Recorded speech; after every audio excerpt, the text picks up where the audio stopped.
adalah doa setiap kami Tuhan. Dan inilah kerinduan kami. Untuk kami didapati saat Engkau menerima kami di garis akhir. Kami menjadi hamba-hamba yang didapati setia dan berkenan. Terima kasih Tuhan berbicara untuk setiap kami. Sampaikan isi hati-Mu. Bangun setiap kami Tuhan. Untuk kami boleh menjadi bejana-bejana. Menampung yang terbaik daripada-Mu. Di dalam nama-Mu kami berdoa dan mengucap syukur. Amin. Shalom saudara. Hari ini kita khotbah bertiga, trio biasa. Jadi saya akan mengusahakan khotbahnya singkat padat jelas. Amin. Amin.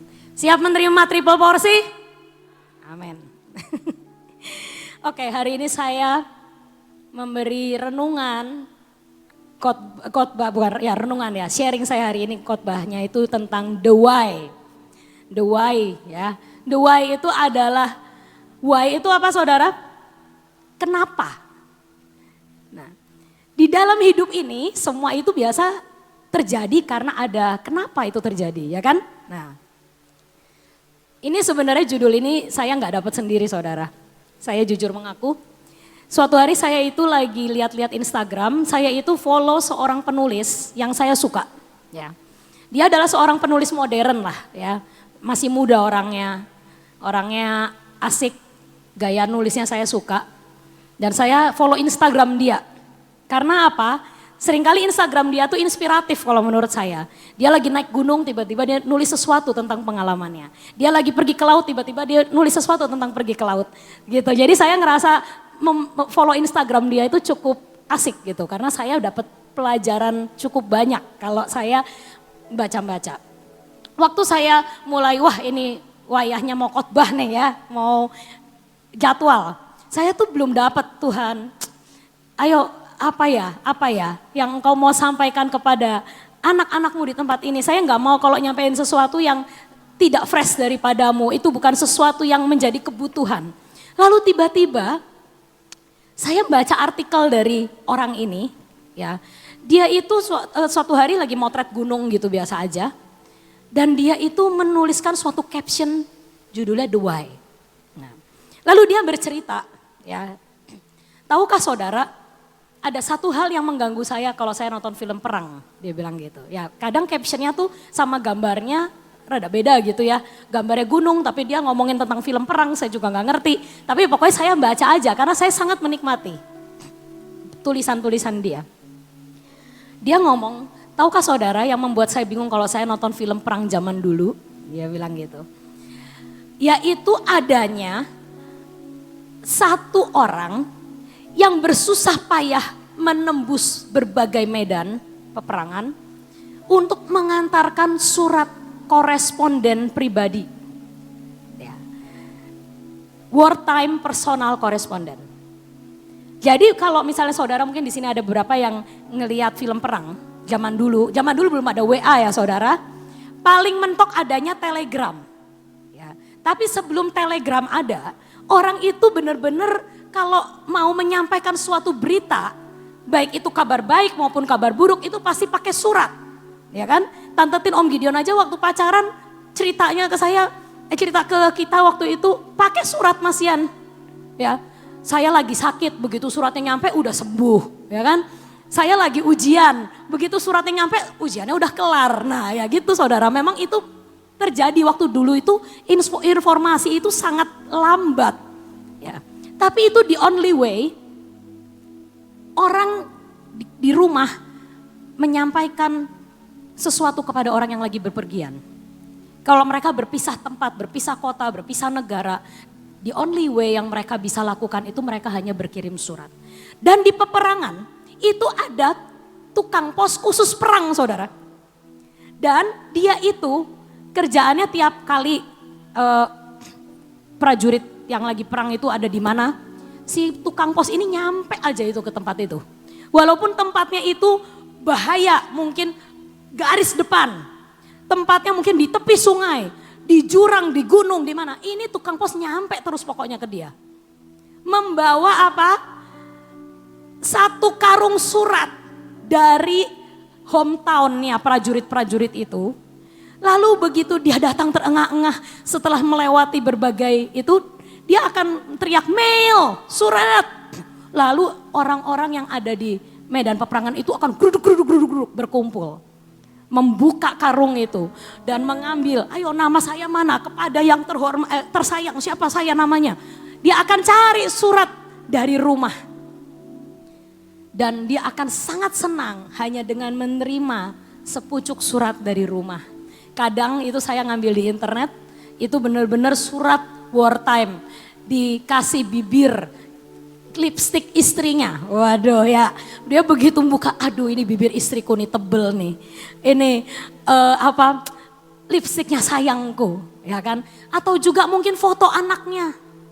Dan di surat itu ada banyak tulisan tentang apa yang terjadi di rumah. Misalnya, aku sudah lahiran, wah dia akan aduh foto bayinya dilihat, ya mungkin fotonya masih hitam putih tapi aduh ini mirip sama saya. Atau mungkin anjing kita lahiran, dia juga senang, aduh anjingku lahiran gitu. Atau mungkin kemarin ibu mertua berkunjung, apapun itulah. Dia orang rumah akan menceritakan suatu hal yang sepele, suatu hal yang kayaknya nggak penting. Tapi surat itu, wartime personal correspondent itu harus disampaikan kepada para prajurit. Mau medan perangnya separah apa, tapi tukang pos itu akan sampai ke tujuan untuk menyerahkan akan surat personal kepada tiap prajurit. Lalu akhirnya diselidikin sebenarnya kenapa sih kalau suratnya itu tentang strategi perang, oh musuh lagi ada di titik ini. Atau oh ketua jenderal musuh lagi ada di sini, mari kita serang, itu kayaknya penting ya. Tapi ini surat sepele loh saudara, cuman masalah sehari-hari di rumah, anaknya masuk sekolah pertama kali, anaknya yang kedua masuk SD mungkin, ya cuman cerita-cerita gitu. Tapi pemerintah memastikan surat yang sepele ini harus sampai ke tangan prajurit. Why? Kenapa? Karena pemerintah berkata, surat-surat inilah the why, alasan para prajurit itu berperang. Saat dia buka surat dan dia melihat anaknya lahir, dia akan berkata, saya harus memenangkan peperangan ini. Supaya anak saya di rumah akan mengalami kemerdekaan kelak. Saat dia melihat istrinya berkata, rumah kita renovasinya sudah jadi. Dia akan berkata, saya harus memenangkan peperangan ini. Supaya saya bisa nikmatin, kalau saya pulang, saya bisa nikmatin rumah yang baru direnovasi. Jadi pemerintah selalu memprioritaskan agar surat personal koresponden di saat peperangan ini harus sampai ke tangan para prajurit. Karena pemerintah berkata, jangan sampai mereka perang tapi kehilangan the why. Jangan sampai mereka perang capek, tapi capek doang. Tapi mereka gak ingat alasan utama kenapa mereka berperang. Karena itulah pemerintah berkata, surat the why, surat reasonnya mereka perang ini yang terpenting. Harus sampai. Nah kalau hari ini, sampai Tuhan berbicara pada saya untuk menyampaikan akan the why ini. Mungkin di antara kita ada yang sedang di tengah medan peperangan dan lelah. Mungkin ada di antara kita yang saat ini, oh siapa yang sudah mulai puasa? Semua sudah mulai puasa kan? 1 bulan, hampir 1 bulan kita menjalani. Tapi ingat, di dalam puasa itu ya Tuhan korek semua mungkin keletihan-keletihan kita, kelemahan-kelemahan kita, sifat-sifat jelek kita. Siapa mungkin di sini yang saat puasa ini malah babak belur? Mungkin nggak usah angkat tangan, nggak apa-apa, dalam hati aja ya. Ada saatnya di dalam puasa ini Tuhan korek semua yang jelek dari hidup kita. Ada saatnya di dalam masa puasa ini kita malah ngalamin tantangan, rintangan karena Tuhan lagi ajari kita, ayo nak kuat berperang, ayo nak maju terus. Nah tapi hari ini Tuhan sayang sama kita. Dan lewat firman-Nya Tuhan berkata, hari ini aku kirimkan surat cinta untuk kau. Dari Tuhan untuk kita. Supaya kita jangan lupa saudara. Dalam kita mengikut Yesus. Dalam kita menjalani kehidupan kekristenan kita. Kita jangan sampai lupa the why. Alasan kita mengikut Tuhan. Alasan kita menjalani ini semua. Ini surat cinta dari Tuhan. Buat kita malam hari ini. Barang siapa yang letih lesu berbeban berat, mari kita baca ini. Ya, kelihatan saudara? 2, 3. Efesus 2 ayat 10. Karena kita ini buatan Allah, diciptakan dalam Kristus Yesus untuk melakukan pekerjaan baik yang dipersiapkan Allah sebelumnya. Ia mau supaya kita hidup di dalamnya. Tuhan hari ini memberikan reason kepada kita kenapa kita diciptakan. Tuhan berkata, anakku, apapun yang saat ini sedang engkau alami, apapun medan peperangan yang saat ini sedang engkau jalani dan hadapi. Ingat, engkau diciptakan dalam Kristus Yesus untuk melakukan semua pekerjaan yang baik. Yang apa? Dipersiapkan Allah sebelumnya. Jadi semua perang, semua kesukaran, semua persoalan yang kita hadapi itu sudah diukur belum sama Tuhan. Dikatakan sudah dipersiapkan. Bahasa Inggrisnya apa ini? Which God prepared in advance for us. In advance itu duluan. Jadi apapun rintangan, apapun persoalan yang saat ini sedang kita hadapin, Tuhan itu sudah ngukur, sudah nakar, sudah tahu memang ini harus dijalanin. Jadi hari ini Tuhan katakan saat engkau lagi di tengah medan perang, apapun, semua medan perang orang lain-lain. Ya, ada yang masalah keluarga, mungkin masalah ekonomi, masalah anak, masalah istri, masalah suami. Apapun peperanganmu hari ini, Tuhan hari ini katakan surat cinta dari Tuhan Efesus 2 ayat 10. Karena engkau adalah buatan Allah, diciptakan dalam Kristus Yesus untuk apa? Melakukan pekerjaan baik yang sudah dipersiapkan Allah. Jadi Tuhan hari ini katakan, jangan sampai kita menyerah. Ya, hari ini Tuhan memberikan surat untuk setiap kita. Jangan kita mandek di tengah jalan, give up, menyerah sama apapun yang diizinkan Tuhan terjadi. Karena Tuhan berkata, kamu ini sudah didesain. Didesain untuk apa saudara? Melakukan semua pekerjaan yang baik. Dan kita didesain, ditakar oleh Tuhan. Semua pekerjaan yang kita harus kerjakan itu sudah dipersiapkan Allah sebelumnya. Dan kita akan hidup di dalamnya. Kita tinggal melangkah dan Tuhan akan menyertai. Ya. Next slide. Ada juga hal yang perlu dilakukan selama kita melakukan peperangan dalam hidup kita. Ya. Jangan kehilangan hal yang baik di tengah kita melakukan suatu pekerjaan yang baik. Ya, Tuhan kan ngomong tadi, manusia didesain untuk melakukan pekerjaan yang baik. Nah, seringkali pemerintah itu kenapa harus membawa surat ini kepada prajurit?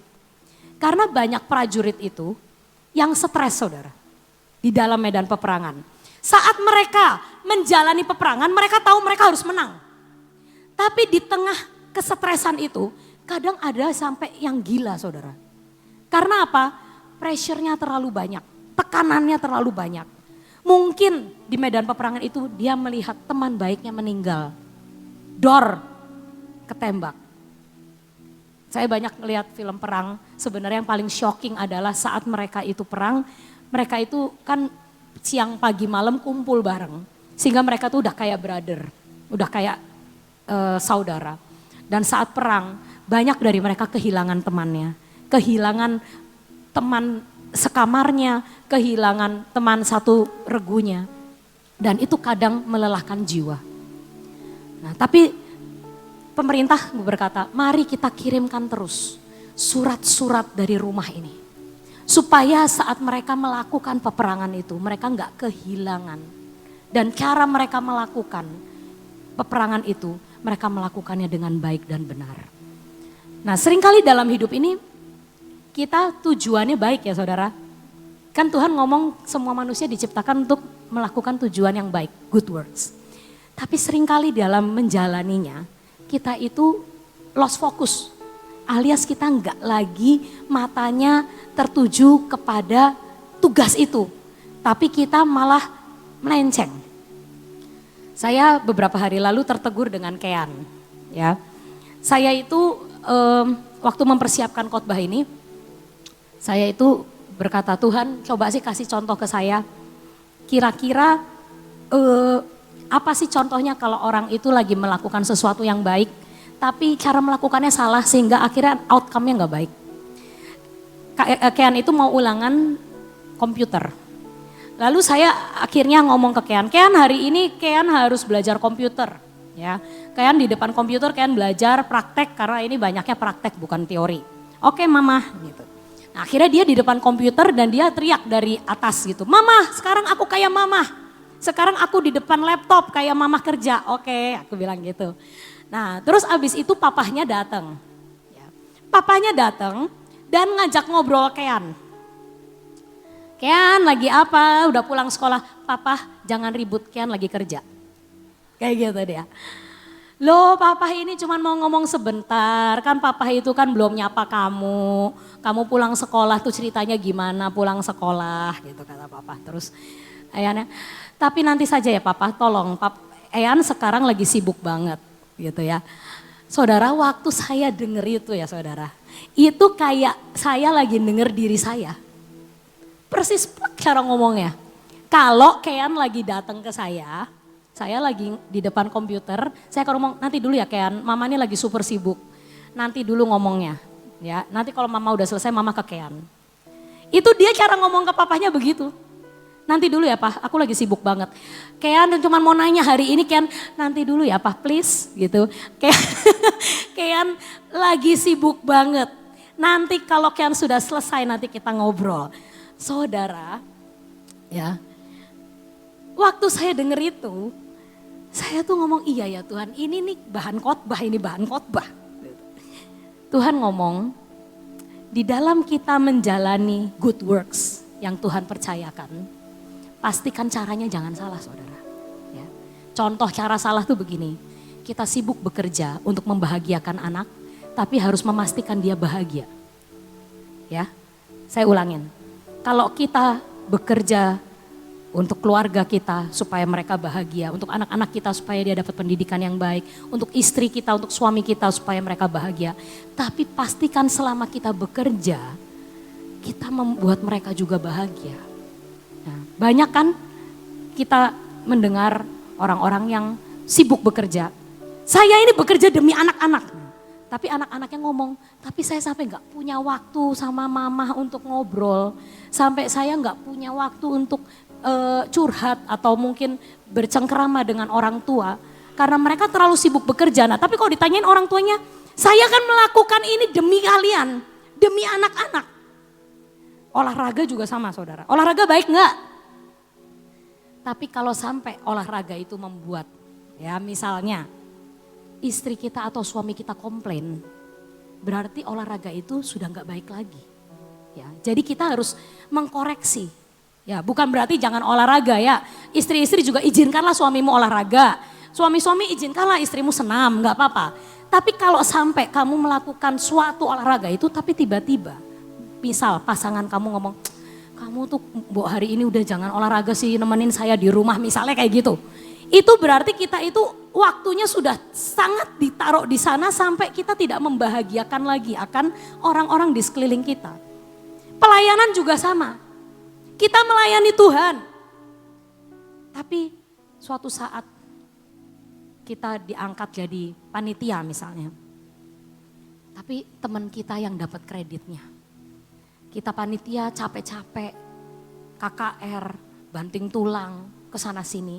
Tapi waktu pas bagian terakhir ketuanya ngomong, terima kasih kepada si A yang sudah sangat membantu.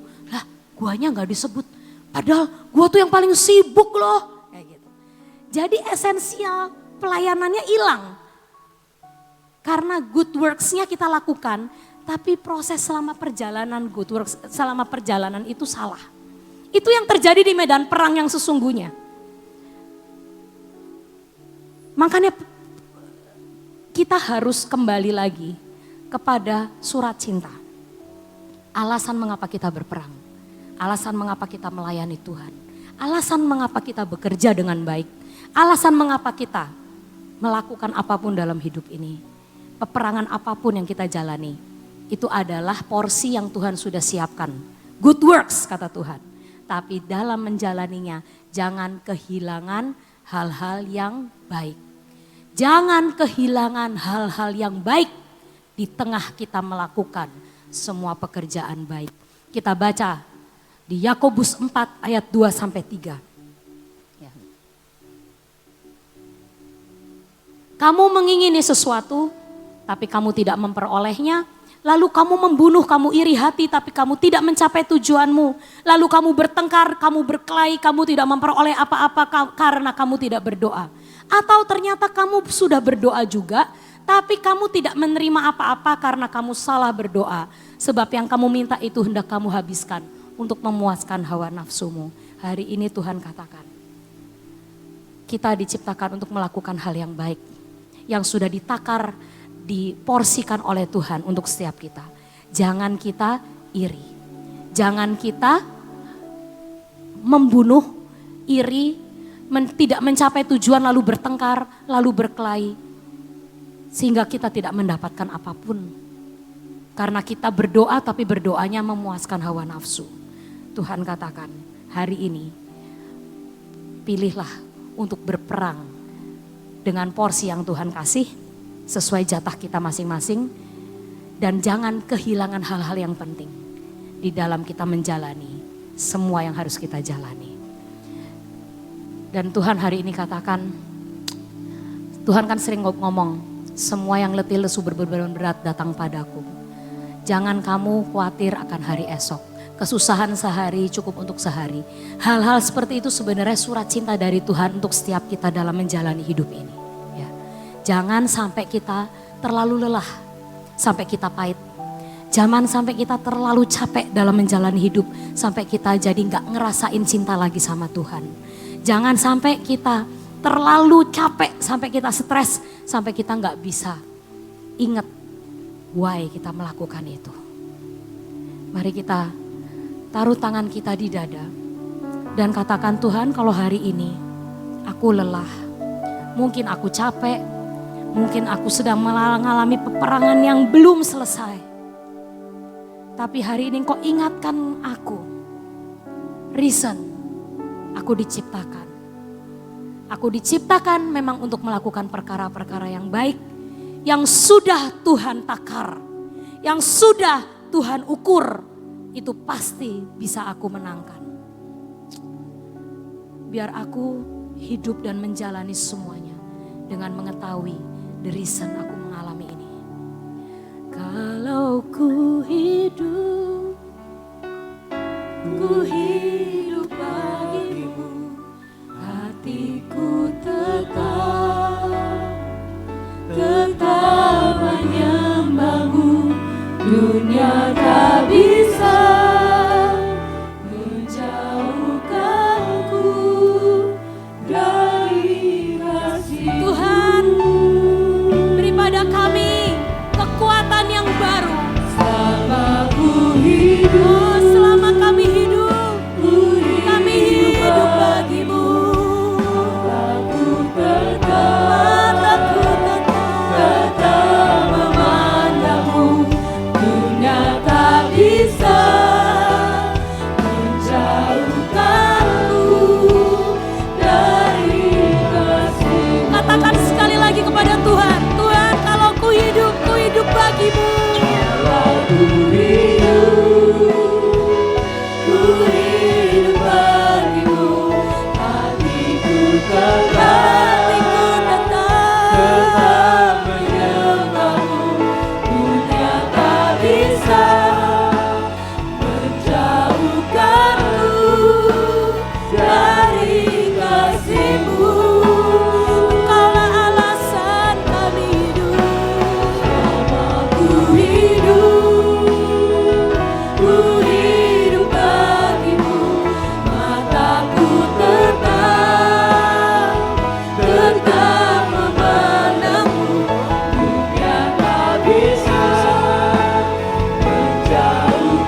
hatimu